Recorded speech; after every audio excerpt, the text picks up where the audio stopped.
Olá, seja bem-vindo ao Educa Floripa. No programa de hoje, vamos falar sobre 16 dias de ativismo pelo fim da violência contra as mulheres e meninas. A campanha conta com a participação da Rede Municipal de Ensino de Florianópolis, que busca estimular as escolas para falar de conscientização e prevenção, além de divulgar redes de apoio às mulheres em situação de violência. Vamos conhecer um pouco mais desse movimento, saber quais são as recomendações e sugestões de atividades para serem realizadas nas unidades educativas. E quem está aqui comigo para falar sobre essa grande mobilização é a Silvia Dias, professora dos anos iniciais e também assessora da Secretaria Municipal de Educação, e a Zâmbia Osório dos Santos, que é professora e coordenadora do Núcleo EJA Sul 1. Meninas, sejam muito bem-vindas ao Educa Floripa. Olá, obrigada. Obrigada, é muito importante a gente estar aqui hoje para poder conversar sobre esse tema que é tão importante para nós. Um tema importantíssimo, né, Zâmbia? Antes de mais nada, eu gostaria de saber um pouco mais sobre essa grande campanha, que é uma campanha mundial, internacional. Como é que ela nasceu?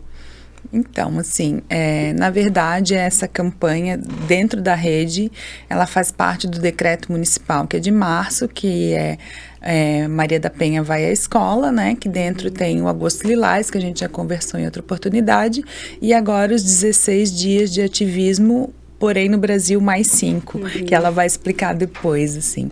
Mas ela é uma campanha internacional que começa no dia 25 de novembro de cada ano e vai até dia 10 de dezembro. 25 de novembro por quê? Porque é em homenagem às irmãs Mirabal, que elas foram assassinadas num governo ditatorial. E depois, assim, elas têm uma história de luta, né, e serviu de inspiração essa data, 25 de novembro. E 10 de dezembro, que é o Dia Internacional dos Direitos Humanos. Então, é uma campanha que marca também datas importantes. Sim. E aí você falou, Silvia, sobre os 16 dias de ativismo mais 5, que é o diferencial aqui do Brasil, né? Exatamente. Por que esses mais 5? O que ele significa? No Brasil, a gente tem o dia 20 de novembro, né, que é o Dia Nacional da Consciência Negra. E esse dia, ele é uma luta do movimento negro brasileiro para demarcar e ressignificar o assassinato de um líder negro que foi Zumbi dos Palmares. Então, aí no Brasil, o que a gente faz? Esse calendário, ele é estendido de forma a contemplar essa luta contra as violências das mulheres, mas também presentificar a luta contra as mulheres negras também, no caso, né? Perdão, a violência contra as mulheres negras. Por quê? Existe uma especificidade quando você é uma mulher, né? E você é uma mulher com corpo racializado, seja indígena ou seja negra. Então, os dias iniciam a partir do dia 20 de novembro, Dia da Consciência Negra, que na rede também a gente fez essa discussão, né, com o Seminário de Diversidade Étnico-Racial, que foi no dia 21 e 22 de novembro, e aí a gente estende esses dias por 21 dias de ativismo, contemplando aí essa especificidade do Brasil. A violência contra a mulher negra é ainda maior. Sim, para você ter uma ideia, a gente tem um índice de violência contra a mulher diminuindo no Brasil, ao mesmo tempo que a quantidade de homicídios, né, de feminicídio contra mulheres negras aumenta. Então, se por um lado a conscientização, ela impacta positivamente no Brasil, né? A gente teve uma redução dos casos de violência contra mulheres. As mulheres que sofrem mais impacto dessa violência são as mulheres negras, no caso do Brasil. E aí é preciso pensar o que está por trás disso, discutir e conscientizar. Por isso também que a Secretaria Municipal de Educação aqui de Florianópolis se engajou nessa grande campanha, que é uma campanha internacional, uma campanha do Brasil, né? E está estimulando para que os seus educadores desenvolvam, trabalhem essas temáticas, né, junto aos seus estudantes nas unidades. Esse é o ponto de partida da Secretaria. Sim, e assim, ao mesmo tempo em que se trabalha a conscientização, a gente também quer buscar o empoderamento feminino, o empoderamento das meninas, porque a partir do momento em que as meninas tiverem, e os meninos também, né, porque eles também têm que ser educados, mas a partir do momento em que as meninas começam a ocupar os seus lugares, os seus espaços, elas ficam mais empoderadas. Então, a tendência é que a violência também não ocorra ou ocorra menos. Mas, além da conscientização, a Secretaria e a campanha, ela também busca fazer com que as mulheres tenham acesso a todas as redes de apoio, conheçam as redes de apoio, para que as vítimas de violência saibam o que fazer nesses momentos e quem procurar, porque é fundamental, né? Sim, por exemplo, muitas vezes as pessoas não se percebem em situação de violência, né? Então, quando a gente traz um assunto como esse para a escola, para o currículo escolar, a gente consegue nomear a realidade. E nomeando a realidade, as pessoas podem intervir. Então, na Prefeitura de Florianópolis, e a gente como rede, né? Porque a educação a gente trabalha como rede também, com a saúde, com a assistência social. A gente tem alguns instrumentos que a gente pode acionar para poder lidar com a situação de violência, né? Então, é muito importante que os nossos estudantes saibam o 180, que saibam onde fica a delegacia da mulher, que saibam que nós temos protocolos de saúde em caso de situações de violência sexual, para poder intervir na realidade mesmo, né? E conhecer, como você falou, as diferentes formas de violência, porque ela não é só física, isso precisa estar muito claro, né?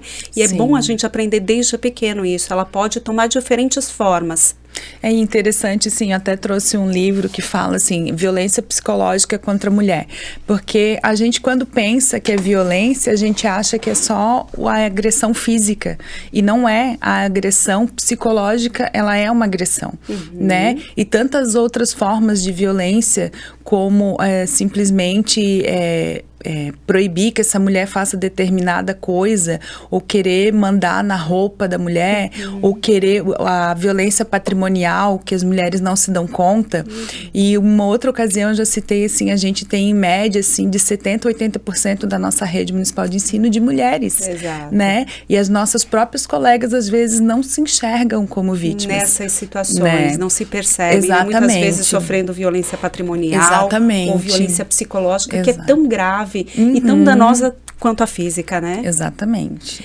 Você falou aí da nossa rede, né? São muitas mulheres na rede, e ano passado a gente teve, infelizmente, um caso de feminicídio, né? Então, é importante... E justamente no dia 24 para o dia 25, né? Foi emblemático, assim, uma colega na porta do NEM onde ela trabalhava, então foi de uma simbologia enorme, de diversas frentes, assim, né? Muito triste. Exatamente. E que nos toca profundamente, Exatamente. né? Agora, a rede está iniciando efetivamente nessa campanha, porque temos aí a Lei Maria da Penha Vai à Escola. Sim. Mas vocês estão trazendo diversas sugestões para que os educadores possam tratar desses temas, né? Entre elas, uma das sugestões que eu vi ali é para que os professores discutam junto aos estudantes, em grupo, essa diferença histórica aí envolvendo a questão do homem e da mulher, essa desigualdade histórica, né? Sim, é importante considerar, por exemplo, que nada está dado, né? A gente costuma considerar que a história da humanidade, ela aconteceu de forma natural. Mas, na verdade, existe uma construção social sobre o que é ser homem e o que é ser mulher na sociedade. E que essa construção, ela é localizada no tempo e também no espaço. Então, o que é ser homem e o que é ser mulher pra gente, em Santa Catarina, no Brasil hoje, não é igual em outros lugares. Então, é importante a gente discutir isso de forma a desnaturalizar algumas práticas, né? Algumas coisas que são consideradas exclusivas de um determinado gênero, né? E, na verdade, não são. São construtos sociais, né? Então, é importante a gente discutir isso, até para a gente não limitar a existência dos nossos estudantes, né? Entre coisas de menino e coisas de menina, tarefas e profissões que são de homens e tarefas e profissões que são de mulheres. Muito isso ainda. Né? Se vê muito isso. Então, é um tema de profissão, procura. estereótipos mesmo, né? De profissão, de papéis de gênero, de, assim, a cobrança que a mulher ainda tem por, não tem filho. É porque quando não tem filho, é porque não tem filho. Quando tem um filho só, é porque tem um filho só. Quando separa, quando é que vai arrumar outro marido, né? As cobranças, assim, que parecem bobas, mas que são violências recorrentes que a mulher vai passando e que acabam abalando o psicológico, abala o profissional, e isso compromete, né, a vida daquela mulher e de todo o ciclo que ela está envolvida, família, profissão, amigos. Isso não é um fenômeno isolado, né? Ele é global em termos de global mesmo, de mundo, e é um fenômeno que atinge o universo daquela mulher, né? E até interessante esse ponto que acabou indo, assim, que eu trouxe outros 2 livros que fala da questão das desigualdades de gênero. Isso são literaturas da Europa, mas que a gente vê assim, é claro que, como a Zâmbia falou, são outras realidades, são outras construções sociais, são outros seres, outras histórias, mas a violência, esse documentário aqui, são de 5 países diferentes e que as violências são semelhantes, violência sexual, violência psicológica, violência patrimonial. Então, para ver que é um fenômeno global, não é uma coisa de Brasil, não é uma coisa que Florianópolis está inventando, né? E esse aí fala da questão das disparidades profissionais e de estudo. O acesso e permanência das mulheres, as mulheres estão acessando muito mais a escola, mas elas recebem menos. Ainda temos isso, né? Uma luta muito principalmente grande. nos cargos executivos, a diferença de salário chega a 70%. Você ganha 30% o valor do teu chefe. E quando isso vai para as mulheres negras, esse número é abissal. Diminui assim. muito, né? Sim. No Brasil hoje a gente tem uma diferença salarial muito grande quando a gente pensa entre homens e homens brancos e mulheres negras. Mesmo que muitas vezes as mulheres negras tenham mais escolarização do que os homens negros, né? No mercado de trabalho elas não estão colocadas da mesma forma. E aí, por exemplo, nós que somos, no meu caso específico, né? A gente que trabalha na educação de jovens, adultos e idosos, isso fica muito latente. A gente consegue ver que, por exemplo, as nossas estudantes das turmas de alfabetização, elas são senhoras muito mais velhas, né, que precisaram sair da escola para poder entrar no mercado de trabalho, quase sempre na economia do cuidado, né, como trabalhadoras domésticas, como cuidadoras, para fazer a manutenção e a gestão da vida cotidiana dos seus familiares. Então, essa violência de gênero também aparece nessa forma, né, da negação do acesso à educação, que é uma dessas formas de manutenção dessas desigualdades também. Como que muda isso? É preciso desenvolver diversas ações, né? Isso aí é um problema para mim que eu considero geracional, né? Você não vai acabar com as diferenças numa única ação.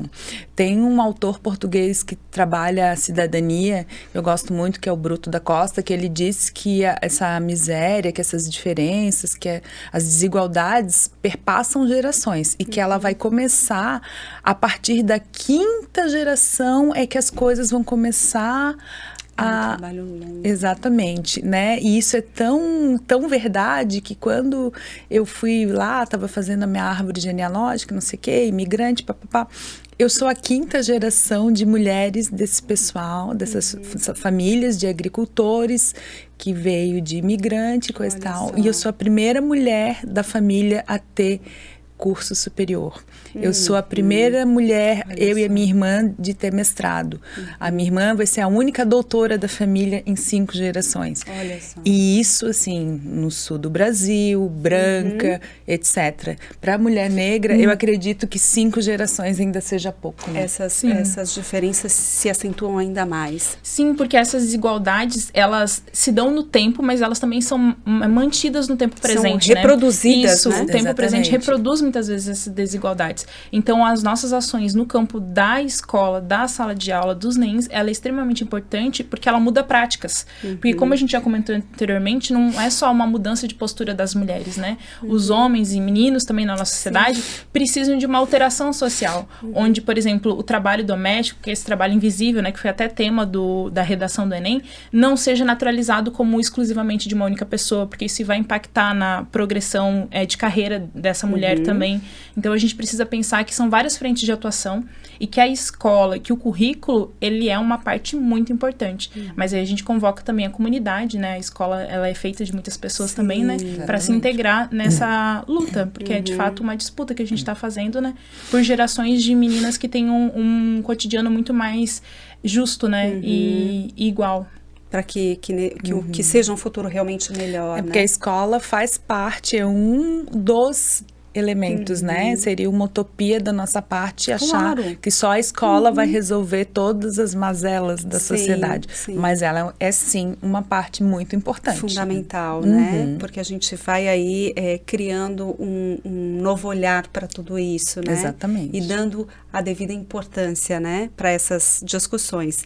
Agora, vocês sugeriram várias atividades para serem feitas e ações junto aos estudantes. Tem aqui também dicas de leituras. Algumas importantes para os professores, mas vocês também trazem dicas de leituras para os estudantes para essa questão? Sim. Um dos livros eu até trouxe, que esse é meu, né? Que são contos de Boa Noite para Meninas Rebeldes, que isso aqui já tem algum tempo, acho que uma edição de 5, 6 anos ou um pouco mais, que foi muito bem aceita. Hoje já tem várias literaturas, né? Mas na época, assim, compilar, botar tudo num livro, 100 mulheres com histórias inovadoras, calculadoras, é aquela frente que eu já tinha citado, né? Que não é só mostrar a violência. A violência, ela existe, tem que ser combatida, mas também tem que dar esperança para essas meninas, né? Exatamente. Então, assim, aí tem relatos de uma pirata de 1600 e pouco, né? Olha. Então, assim, existe, é possível, né? A própria criação do sistema de calculadora ali foi criado por uma mulher junto com um professor. Então, ficar mostrando que a mulher tem possibilidade de acessar as ciências, tem muita capacidade. Exatamente. Historicamente, nós temos mulheres importantíssimas em diferentes áreas, né? E também mulheres negras. É importante que se diga isso, porque é importante para trazer representatividade. Sim, a gente pode olhar, por exemplo, para o nosso cotidiano e pensar na Antonieta de Barros, que é um pilar fundamental da sociedade de Florianópolis, né? Enquanto mulher, enquanto educadora, enquanto gestora, enquanto produtora de políticas públicas, porque ela também foi uma política, né? E nós temos várias escolas, por exemplo, a Eja Sum, ela está na Escola Adotiva Liberato Valentim, que é uma professora que foi uma mulher negra, que também fez parte da educação de Florianópolis. Então é importante a gente trazer essa narrativa bem nesse sentido mesmo, de que nós vivemos uma sociedade onde essas desigualdades e violências estão dadas, mas mulheres protagonizaram momentos muito importantes da nossa sociedade. E visibilizar isso possibilita que essas crianças possam se ver e projetar futuros também, né? Vou fazer uma pausa bem rapidinho agora, daqui a pouco a gente volta a discutir sobre tudo isso. Só um minutinho. Já a gente continua falando sobre essa grande campanha envolvendo 16 dias de ativismo. Mas agora a gente faz uma pausa para o quadro Educação. A nossa equipe conversou com Esther de Souza Martins Balsi Machado, uma estudante de 11 anos que se destacou na Olimpíada Brasileira de Astronomia.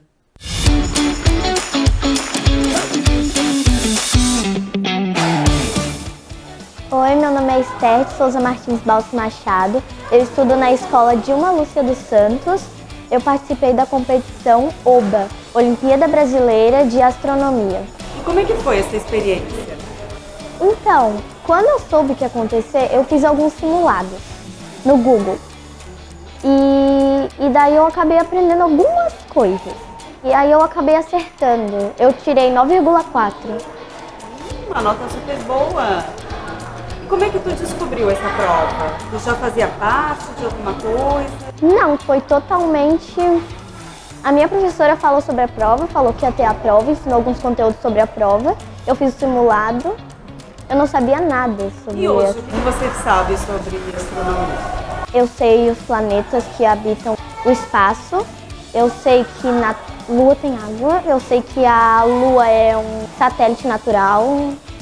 Você fica encantada com as estrelas, com os planetas que você vê? Tinha uma questão na prova que era, tipo, identifique essa constelação. E tinha uma constelação que meu pai fala desde pequena assim pra mim, esse é o Cruzeiro do Sul. E aí, qual é a constelação? Cruzeiro do Sul. E aí você acertou essa questão? Eu tenho certeza que eu acertei. Eu não sei, mas eu tenho certeza que eu acertei. Não sei. A gente está falando aí de espaços, de planetas. Qual a dica de cuidado para o nosso planeta? Então, reciclar, não jogar coisas que podem ser úteis fora, arrumar um jeito assim, de poder reciclar mais as coisas. Plantar árvores, que as árvores ajudam isso. Evitar poluir, tipo, jogar esgoto no mar, entupir bueiro. A gente tem que cuidar mais do nosso planeta. É isso aí, as meninas ocupando o lugar de destaque. E a gente segue o Educa Floripa falando sobre a campanha 16 dias de ativismo pelo fim da violência contra as mulheres e meninas. Quando a gente fala sobre o fim da violência ou esse trabalho em busca do fim da violência contra a mulher, a gente está falando sobre empoderamento feminino, né? E aí a gente conversou sobre algumas dicas de leitura. Vocês têm algumas muito específicas para crianças, porque a forma de abordar é diferente. Sim, a gente tem que considerar que quando a gente está falando sobre criança, a gente está falando sobre o universo lúdico, né? E aí, nesse sentido, a literatura, ela é uma potencialidade, né? A literatura, ela possibilita que as crianças vivenciem e experienciem situações que não necessariamente são do cotidiano delas, mas que também ressignifiquem a sua própria prática. Então, Meu Crespo é de Rainha, por exemplo, que é um livro de literatura para a infância da Bell Hooks, ele é uma possibilidade de discutir a vivência de crianças negras, esse cabelo, e geralmente as pessoas consideram, é um livro com uma personagem personagem que é uma menina negra, então ele é para crianças negras. Não, é para todas as crianças, para meninos e para meninas também, né? Porque a ideia é a gente aprender a trabalhar as relações sociais, conviver com essa diversidade e positivar essa existência de meninas negras também. Eu ia falar exatamente isso, porque quando a gente fala do combate a todos os tipos de violência, a gente está falando de respeito, né? E isso pode ser trabalhado de diferentes vieses na escola. Sim. Sim, por exemplo, a gente tá vindo, né, do Novembro Negro, então essa discussão, ela tá muito presente nas unidades, de a gente pensar a diversidade e respeitar a integralidade dos sujeitos na sua diferença. Eu acho que esse é um paradigma muito importante da escola, né, da educação, que é, nós somos diferentes, somos todos diversos e precisamos criar uma comunidade de respeito dentro dessa diversidade. Então, quando a gente traz experiências de mulheres negras, mulheres indígenas, mulheres brancas que ao longo da história transformaram a sociedade, a gente vai criando ferramentas para que essas crianças reconheçam que mulheres também são sujeitos de direito, assim como os homens, né? Que historicamente construíram a sociedade dessa forma, dentro de um contexto patriarcal no mundo ocidental. Agora, dentro dessa campanha 16 dias de ativismo, mais 5, vocês trouxeram diversas situações. É o primeiro ano que a rede está efetivamente mais do que nunca engajada com essa campanha e a ideia é ampliar esse trabalho ano que vem. Sim, porque é o primeiro ano do decreto, né? Não que não fosse feito antes, né? Mas é porque agora está formalizado em forma de decreto. E tem que se trabalhar, né?